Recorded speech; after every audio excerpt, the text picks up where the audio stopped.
আসসালামু আলাইকুম প্রিয় শিক্ষার্থীরা, আমি তোমাদেরকে ইংলিশ সেকেন্ড পেপারের বার্ষিক পরীক্ষার কোশ্চেনটা দেখাবো। দেখো, তোমাদের হয়তো অনেকের হয়তো স্কুলগত কারণে কোশ্চেন মিলে না, বাট এই ভিডিওটা দেখলে তোমরা যে কোনো কোশ্চেনই কিন্তু অ্যান্সার করতে পারবা, কারণ আমি ভিডিওগুলো তোমাদেরকে বুঝিয়ে দেবো গুরুত্বপূর্ণ কতগুলো রুল।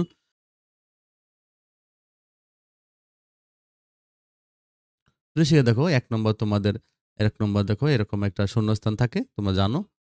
এটা শূন্যস্থান, এটা কোনো গ্রামারের ব্যাপার নেই, তোমাদের অর্থ বোঝার উপর ডিপেন্ড করবে। ওকে, তো ১ নম্বরে তোমরা এ থেকে যে পর্যন্ত লিখে খালি অ্যান্সারটা করে বসাই দিবা। ওকে, যেমন তোমার চ্যারিটি ইজ লাইক, হ্যাঁ, charity is like inclination of heart to help others in distress, তাহলে এ নম্বর হবে like. And to dash good of others, to think good of others. তো charity is a noble human quality, it makes one's heart generous, it is the feeling of sympathy in others one, এটা in হবে। There are various ways of, এটা of হবে, of practising charity.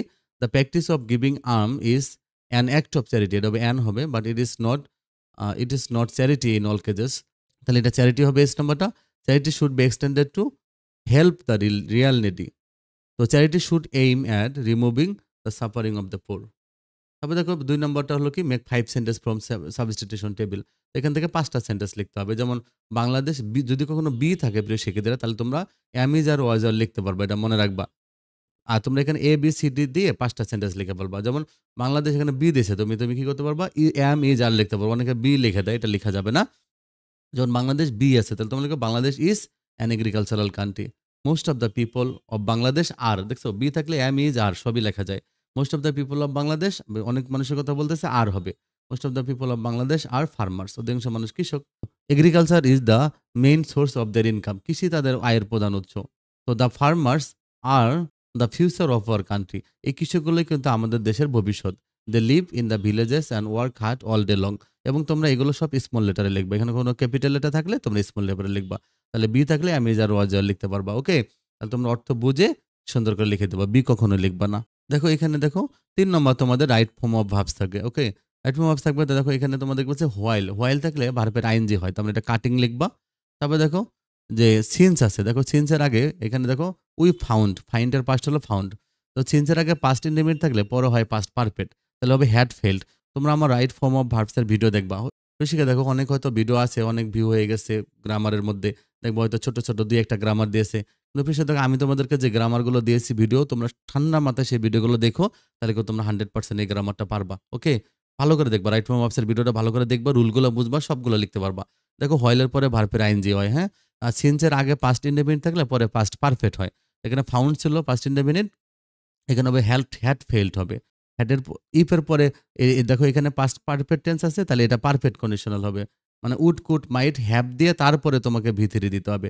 আবার দেখো অর্থগত কারণে আবার নট আনতে পারবা, যে use negative form if needed, প্রয়োজন হলে তোমরা নেগেটিভ আনতে পারবা।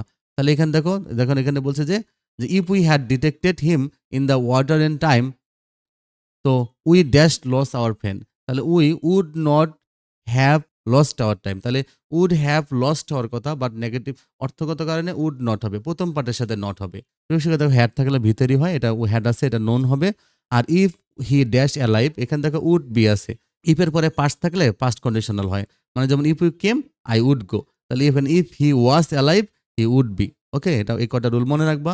তারপর দেখো ন্যারেশন, দেখো বলছে you said to me I was your best friend ago, তাহলে you told me that, are was were থাকলে হ্যাড বিন হবে। তোমরা আমার ন্যারেশনের ভিডিওগুলো দেখবা, দেখবো 100% এই গ্রামারগুলো তোমরা পেয়ে যাবে। Okay, you said to me I was your best friend ago, তো এটা তুমি আমাকে বলছিলা যে আই, তাহলে ইউ সেড টু মি, তুমি আমাকে বলছিল I was your best friend, এটা কিন্তু ইউর কথা মনে রাখবা, এটা অনেকে বুঝে না। ইউ, তাহলে you told me that you had been, was were থাকলে হ্যাড বিন হয়, had been my best friend ago. The teacher says to the student why do you was, তাহলে দ্য টিচার, বিষয়টা দেখো আমি এখানে বলছি, এখানে যদি প্রেজেন্ট টেন্স থাকে তাহলে টেন্সের পরিবর্তন করা যাবে না। তাহলে দ্য টিচার আস্কস হবে, এস ইডি দেওয়া যাবে না। Ask the student why they waste their time now, এখানে কিন্তু কোনো টেন্স পরিবর্তন করা যাবে না, অনেকে এটা ভুল করে। এখানে প্রেজেন্ট থাকলে কোনো টেন্সের পরিবর্তন হবে না। তোমরা না বুঝলে আমার রুল দেখো ন্যারেশনের, আমি দিয়ে দিচ্ছি, দেখলে অনেক কিছু পারবা। সে দেখো এখানে 5 নম্বরে চেঞ্জিং সেন্টেন্স আছে। তো তোমরা চেঞ্জিং সেন্টেন্সের জন্য আমার ভিডিওগুলো দেখো, তাহলে তোমরা 100% কিন্তু চেঞ্জিং সেন্টেন্সগুলো ভালো করে পারবা। তোমরা ট্রান্সফরমেশন অফ সেন্টেন্সে দেখবে একটা প্লেলিস্ট আছে আমার চ্যানেলে গিয়ে, সেখানে গিয়ে তোমরা দেখে ফেলবা, তবে সবগুলো গ্রামার ইজিলি বুঝে যাবো। ওকে, আর রিরাইট দ্য ফলোইং প্যাসেজ, তার মানে পাঞ্চুয়েশন আছে, তোমরা পাঞ্চুয়েশন করে ফেলবা। yesterday we all went to visit one of our uncle's house, এখানে আঙ্কেলের জায়গায় অ্যাপোস্ট্রফি হবে, আঙ্কেলস হাউস অ্যাট সফিপুর, একটা জায়গার নাম, ক্যাপিটাল লেটার হবে, ফুল স্টপ। উই বড় হাতের হবে, we spend the day eating delicious food and roaming around, এরপরে ফুল স্টপ হবে। তবে ইট বড় হাতের হবে, it took us about 5 hours to come back, তো ডিউ টু হেভি ট্রাফিক, এটুকু ফুল স্টপ দিবা। এবার উই ডাব্লু বড় হাতের, এখানে একটা অ্যাপোস্ট্রফি দিবা, তাহলে উই উইল, এটা হবে উই উইল, হ্যাঁ অ্যাপোস্ট্রফি, ডাবল এল এর আগে একটা অ্যাপোস্ট্রফি দিবা, ওইটা we will visit there on December 2, এভাবে। আর এবার তোমাদের যে রাইটিং পার্ট আছে, তোমরা ওই রাইটিং পার্ট অনুযায়ী পড়বা। এখানে এম ইন লাইফ প্যারাকোরেশনটা আসছে, আর অ্যাপ্লিকেশন আছে set up language club. Okay, narration, right form verbs আর চেঞ্জিং সেন্টেন্স, এই তিনটাই গ্রামারের উপর ডিপেন্ড করে, আর বাকিগুলো তোমাদের অর্থ বোঝার উপর ডিপেন্ড করবে। তো এই তিনটা গ্রামার আমি সুন্দর করে ভিডিও দিয়ে রাখছি, তোমরা ভিডিওগুলো দেখে ফেলো, তাহলে তোমরা সব করতে পারবে।